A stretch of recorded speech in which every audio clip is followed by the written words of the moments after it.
Geometry के अंतर्गत आपको लाइंस और उसकी थ्योरी कराई थी, कुछ क्वेश्चंस कराए थे 2 क्वेश्चन। तो उससे आगे आप चलते हैं, उसके लाइंस और एंगल्स के मैं और कुछ क्वेश्चन कराऊंगा। जैसे ये 2 पैरेलल लाइन मैंने खींची, ये तीसरी खींची, जैसे L1 है, ये L2 है, ये L3 है, और मैंने ये 2 लाइनें ये अलग खींच दी, इनका नाम है L4 और L5। ये लाइनें जो L4 और L5 हैं ये पैरेलल नहीं है, और ये L1, L2, L3, तो L1 पैरेलल L2 है और ये L3 भी पैरेलल है। तो ये तीनों लाइनें L1 और L2 और L3 तीनों एक दूसरे के पैरेलल हैं, और ये L4 और L5 ये पैरेलल नहीं है। तो क्या हो, आपको दिया जाएगा, जैसे आपको ये दे दिया 4 सेंटीमीटर, ये आपको दे दिया 10 सेंटीमीटर, और ये आपको दे दिया 12 सेंटीमीटर।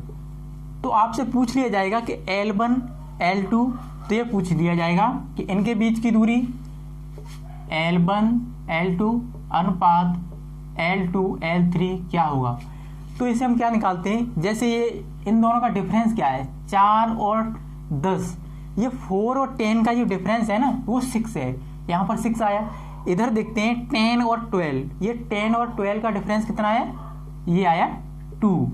तो अगर ये डिविजिबल है एक दूसरे से तो काट देंगे, जैसे ये 6 और 2 हैं तो यहाँ पर ये काट देंगे, 2 3 6 और यहाँ पर 2 1 2, तो ये 3:1 आया। कितना है, 3:1।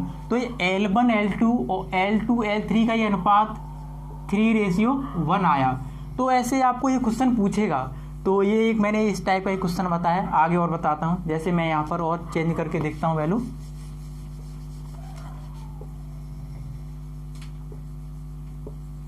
जैसे वो यहाँ पर आपको वैल्यू चेंज करके दे देगा, ऐसी वैल्यू दे देगा जो डिविजिबल ना हो।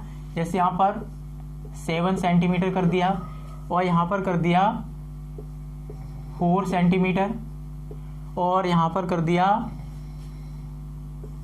2 सेंटीमीटर। तो ये 7 और 4 का डिफरेंस कितना हुआ, 3। 7 और 4 का डिफरेंस 3 हुआ, और 4 और 2 का डिफरेंस कितना हुआ, 2। तो यहाँ पर देखिए अब ये 3 और 2 एक दूसरे से डिविजिबल नहीं है। जब ये को प्राइम है, एक दूसरे से डिविजिबल नहीं है, तो इनका रेशियो यहाँ पर 3:2 ही हो जाएगा। तो ऐसे इस टाइप के आपसे क्वेश्चन पूछ लेगा, और अगले टाइप से कैसे पूछेगा मैं आपको बताता हूँ। और आगे आपको और कैसे आगे पूछ सकता है क्वेश्चन, जितने भी मैं लाइंस पे जो क्वेश्चन हैं मैं आपको सारे क्वेश्चन कवर कराने की कोशिश करूँगा। और ये मैं जो मैथ पढ़ा रहा हूँ ये एडवांस, ये ज्योमेट्री, ये आप SSC MTS, आप CHSL CGL, आप NTPC प्री हो या मेंस हो, आप किसी हर एग्जाम के लिए आपके लिए बहुत महत्वपूर्ण है, इम्पोर्टेंट है। तो आप कंप्लीट में पढ़ाऊँगा इस पर पूरा। तो जैसे आपको ये पैरेलल लाइन खींची, इसका नाम है L1, ये दूसरी पैरेलल लाइन खींची, इसका नाम है L2, ये तीसरी पैरेलल लाइन ड्रॉ की, इसका नाम है L3। तो हमने L4 और ये L5 ये 2 लाइनें ड्रॉ की जो कि एक दूसरे के पैरेलल नहीं है। यहाँ पे लिख देता हूँ L1 parallel L2 parallel L3, और ये L1 L2 L3 ये तीनों एक दूसरे के पैरेलल हैं। तो यहाँ पे आपको क्या करेगा, यहाँ पे दे दिया जैसे 5 सेंटीमीटर इसकी डिस्टेंस है, और यहाँ पर आपको दे देगा 6 सेंटीमीटर, 7 सेंटीमीटर। अब वो पूछेगा कि ये डिस्टेंस है ना, ये इसको कोई नाम दे दो, इसको यहाँ से दे दो M, इसको दे दो N और इसको दे दो O यहाँ से। तो ये पूछेगा N और L2 के बीच की दूरी क्या है। तो इसमें क्या होता है, इन दोनों को ऐड कीजिए, ये 5 और 6, जो ये सामने ये साइड है 5, ये साइड है 6, इन दोनों को ऐड कीजिए 11, ये कितना हुआ 11 सेंटीमीटर। अब आगे ये भी पूछ सकता है आपसे कि ये O और L3 के बीच की दूरी क्या है। तो इसमें क्या करेंगे, जो आपका ये 11 है ना, ये 11 और 7 इन दोनों को ऐड कर देंगे, इनका आ जाएगा 11 और 7 हो जाएगा 18 सेंटीमीटर। तो मैंने आपको एक तो पिछला बताया था जिसमें आपको रेशियो निकालना, इसमें मैंने आपको बताया जैसे आपको ये लाइन ये वाली दूरी दे देगा, ये दे देगा, ये दे देगा, आपको ये पूछेगा तो आप आसानी से इजीली आप ऐसे निकाल सकते हैं। और आगे इस पे और मैं बताता हूँ आपको कुछ क्वेश्चन और।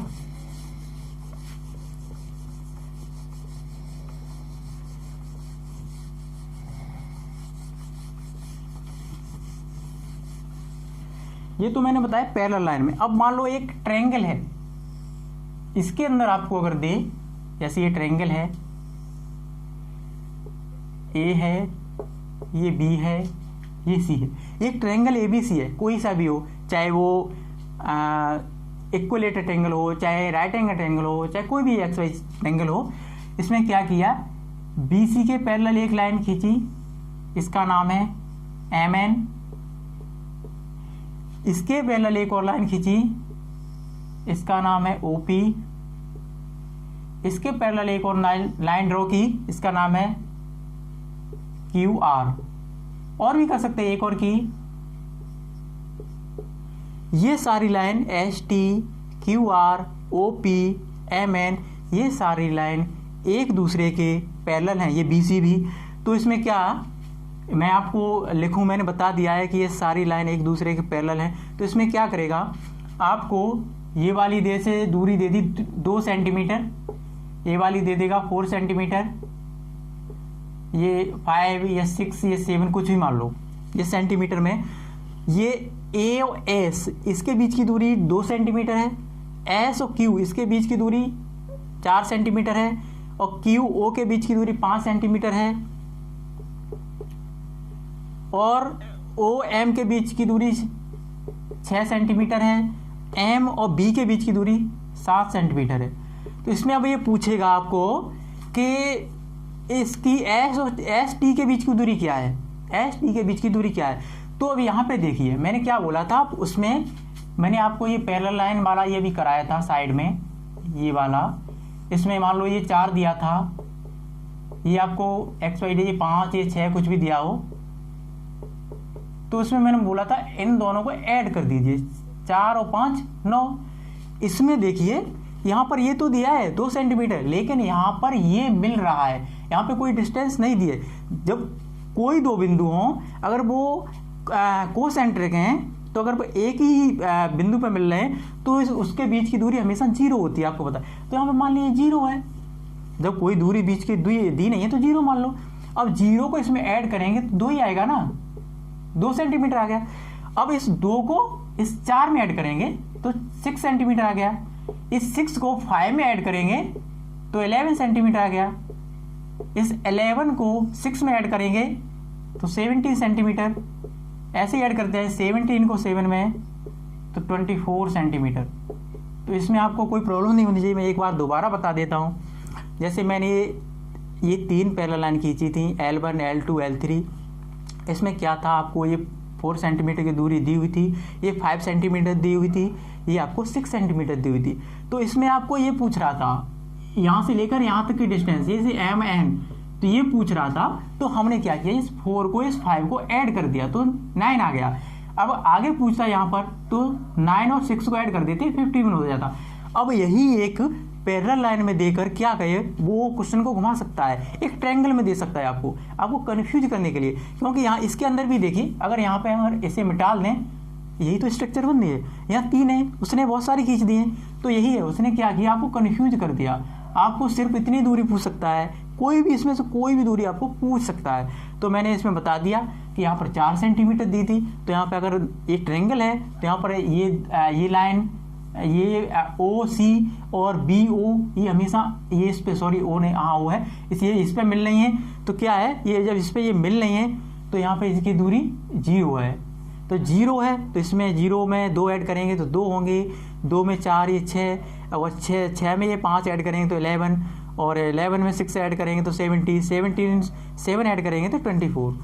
तो ये आपको इस टाइप के क्वेश्चन आगे बन सकते हैं। इस पर बहुत सारे क्वेश्चन है, वैल्यू चेंज करके कुछ भी दे सकता है। आपको मैंने रेशियो बताया, आपको मैंने ये भी साइड निकालना सिखाया।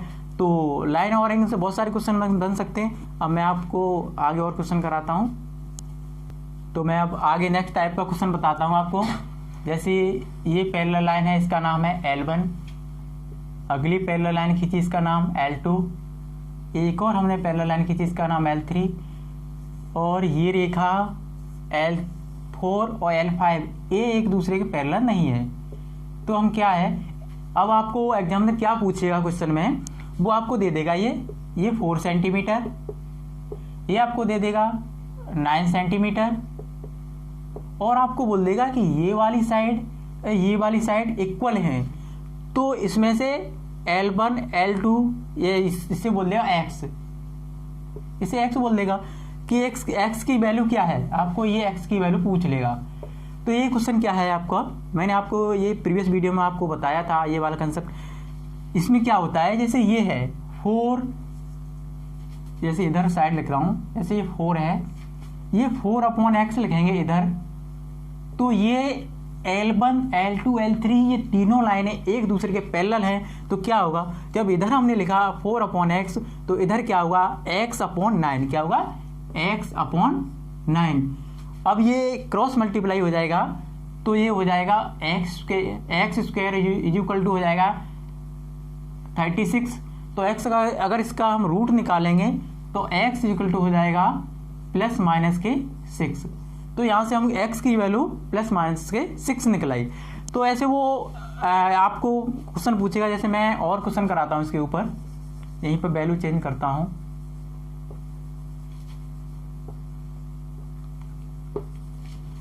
अब की बार वो ऐसे भी पूछ सकता है, जैसे इसकी वैल्यू आपको दे दे 6 दे दे, और ये आपको 4 दे दे।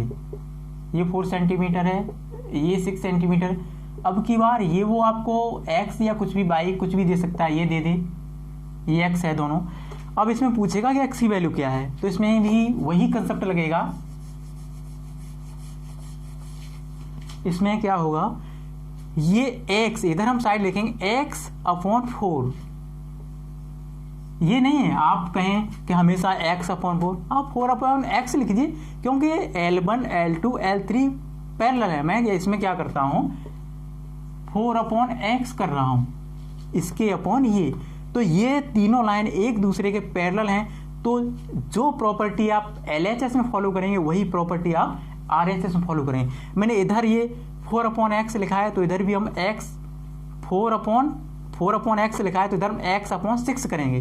कितना करेंगे, x/6। तो ये क्रॉस मल्टीप्लीकेशन हो जाएगा, ये हो जाएगा x² इक्वल टू 24।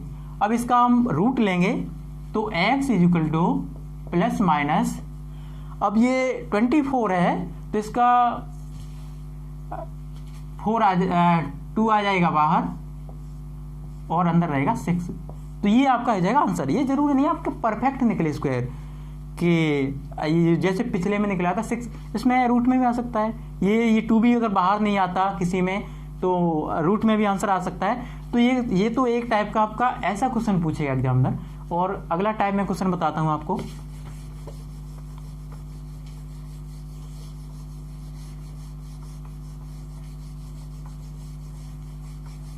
अगले टाइप के क्वेश्चन में क्या वो आपको पूछेगा कि जैसे आपको ये पैरेलल लाइन दे देगा और उसमें आपको एरिया पूछेगा, एरिया में रेशियो पूछेगा एरिया का, या आपको एरिया न्यूमेरिकल वैल्यू में दे देगा तो वो भी पूछेगा। जैसे मैंने एक पैरेलल लाइन ड्रॉ की, इसका नाम L1 है। अगली पैरेलल लाइन ड्रॉ की, इसका नाम L2 है। अगली पैरेलल लाइन ड्रॉ की, इसका नाम L3 है। इसमें वो L4 और L5 ये लाइनें पैरेलल नहीं, एक दूसरे के पैरेलल नहीं होंगी। तो L4 दे भी सकता है, नहीं भी दे सकता है, इससे कोई हमें फर्क नहीं पड़ता है। ये L5 है। इसमें क्या है, L1 L2 L3 ये तीनों लाइन एक दूसरे के पैरेलल हैं, ये समांतर हैं। तो इसमें क्या है, इसका नाम देगा A, इसका नाम B, ये C, ये D, ये E, ये F। इसमें क्या, ये आपको दे देगा 5 सेंटीमीटर, ये आपको 6 सेंटीमीटर, ये आपको देगा 10 सेंटीमीटर, कुछ भी वैल्यू दे सकता है। अब ये पूछेगा कि ये ABCD चतुर्भुज ये पूछेगा जैसे चतुर्भुज ए बी सी डी, इसका अनुपात वो पूरे का भी पूछ सकता है, ए बी एफ ई, या आपको ए यहाँ से पूछ सकता है डी सी एफ ई, जैसे यहाँ से पूछे चतुर्भुज C D E F, C D E F, इसके बीच रेशियो बताइए। तो इसमें रेशियो कैसे निकालते हैं, जैसे ए बी सी डी ये है, तो इसमें क्या करते हैं, इसका बेस क्या है, अगर मान लो इससे हम नेगलेक्ट कर दें कि ये है नहीं है, इसका बेस क्या है 6 सेंटीमीटर है, ये 5 सेंटीमीटर, ये क्या है कि इसमें हम 6 का स्क्वायर माइनस के ये 5 का स्क्वायर, 6 का स्क्वायर माइनस के 5 का स्क्वायर। अब हम निकालेंगे सी डी ई एफ, इसका बेस क्या है 10, इसका ये ऊपर कितना है 6 सेंटीमीटर, तो इसका करेंगे 10 का स्क्वायर माइनस के 6 का स्क्वायर, तो हो जाएगा 36, नीचे शायद उधर ना दिख रहा हो, 36 माइनस के 25 अपॉन 100 माइनस के 36, तो इधर आ जाएगा ये 11 अपॉन ये आ जाएगा 64। तो ये आपका रेशियो आ गया ए बी सी डी, इसे हम लिख सकते हैं 11 और इसे लिख सकते हैं 64। ये एक्चुअल वैल्यू नहीं है, ये आपका रेशियो है। जैसे कि अगर इसका जो एरिया होगा वो 11 का मल्टीपल होगा, ये मान लो हमें दे दिया है 33 सेंटीमीटर स्क्वायर, मैंने मान लिया है। अगर इसका मान लो दिया होता 33 सेंटीमीटर स्क्वायर, अगर पूछता है कि इसका क्या है, तो आपको 11 रेशियो की वैल्यू दी है 33, एक रेशियो की वैल्यू 3, तो यहाँ से आप 64 रेशियो की वैल्यू निकाल सकते थे। तो आपको कुछ भी देके कुछ भी आपको पूछ सकता है, कोई इसमें आपको दिक्कत नहीं होनी चाहिए। जैसे मैं आपको आगे और इसमें कैसा कैसा रेशियो पूछ सकता है मैं आपको बता रहा हूँ।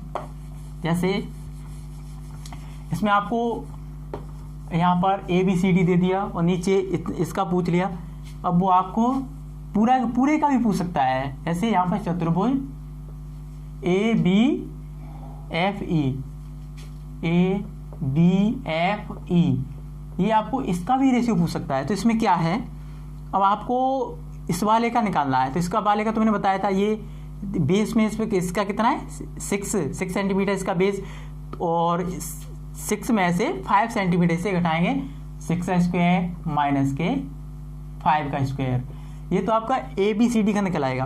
अब हम पूरे का निकालेंगे, टोटल का ए बी एफ ई का, इसका बेस कितना है 10 का स्क्वायर माइनस के इसका ऊपर ये कितना है 5 का स्क्वायर। अब इसे हम निकालेंगे ऊपर को, तो मैंने पहले सॉल्व करा, इसका 11 है, नीचे 10 का 100 में से 25 जाएगा तो 75, इसका आपका रेशियो निकल आएगा 11:75। तो मैंने आपको ये एरिया में रेशियो निकाला, आपको किसी का भी एरिया दे सकता है, मान लिया टोटल का दे दिया 75 या ये रेशियो है इसका, तो इसका मान इसका दे दिया 150 सेंटीमीटर। आपको पूछ ले ऊपर वाले का कितना है, तो ये इसका 2 टाइम्स है ना, तो इसका भी ये 11 रेशियो है, इसका भी 2 टाइम्स कितना होगा 22 सेंटीमीटर स्क्वायर। और वो इसका पूछेगा तो आप 150 में से 22 घटा दीजिए, तो वो ये इसका आ जाएगा। जैसे 150 में से 22 घटा देंगे तो 8 और 4 128 सेंटीमीटर, ये आपका 128 सेंटीमीटर आ जाएगा। जैसे मैं एक क्वेश्चन कराता हूँ आपको इसके ऊपर, ये काफ़ी इसमें वो हो गया है, मैं दूसरा ही बनाता हूँ साफ सा एक, मैं आपको ऐसा ही क्वेश्चन कराता हूँ, आपको और क्लियर हो जाएगा इससे।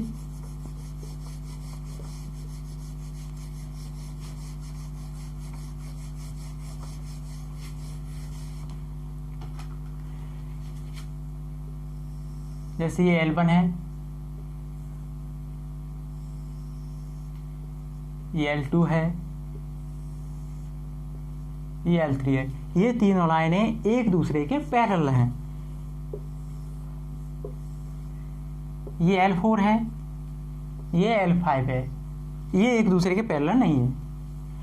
अब ये वो आपको दे देगा, इसका नाम दे दे A B C T E F. अब वो कोई भी वैल्यू दे दे, इसका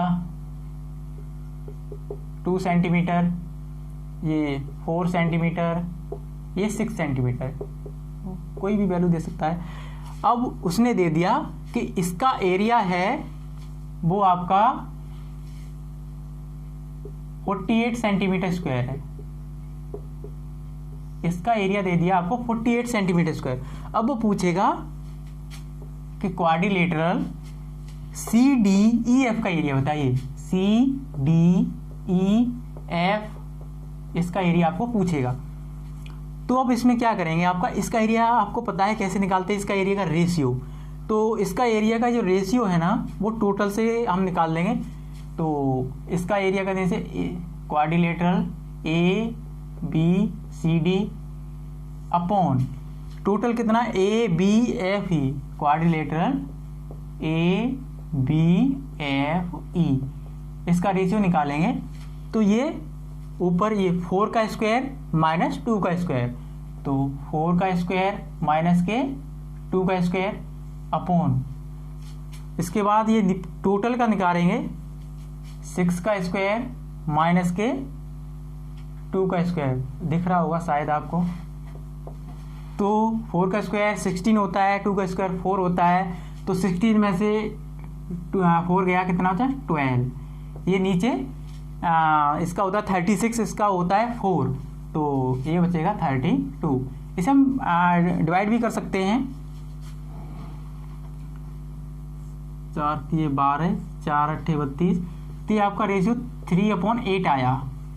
इसमें क्या है, आपको ये 3 रेशियो की वैल्यू दी है, इस वाले रेशियो की वैल्यू दी है 48। ये कितना टाइम्स है 16 टाइम्स है, तो ये 16 टाइम्स है, तो ये वाला कितना आ जाएगा, ये 16 टाइम्स है 128 हो जाएगा।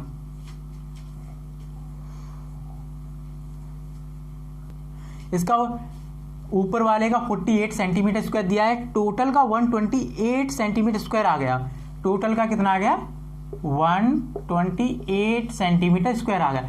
अब आपको पूछा या तो इसमें से इसे घटा दीजिए या फिर आपको रेशियो से देखिए, इन दोनों का रेशियो का डिफरेंस कितना है 5। यहाँ से आपको क्या है 3 रेशियो की वैल्यू आपको 48 दी है, तो 1 रेशियो की वैल्यू हो जाएगी कितनी 16, तो 1 रेशियो की वैल्यू हो जाएगी 16। आपको यहाँ से 5 रेशियो की वैल्यू निकालना है, कितना 5 रेशियो की, तो 5 रेशियो की वैल्यू हो जाएगी 80 सेंटीमीटर स्क्वायर। आपको पूरे का आ गया 128, ऊपर वाले का आपको दिया था 48 और इस वाले का आ गया 80 सेंटीमीटर स्क्वायर। तो आपको वो किसी की वैल्यू दे सकता है न्यूमेरिकल, और आपको किसी भी पूछ सकता है। तो आज की वीडियो में यहीं स्टॉप करता हूँ, आगे इसमें आपको एंगल बताऊँगा। तो थैंक्स फॉर वॉचिंग।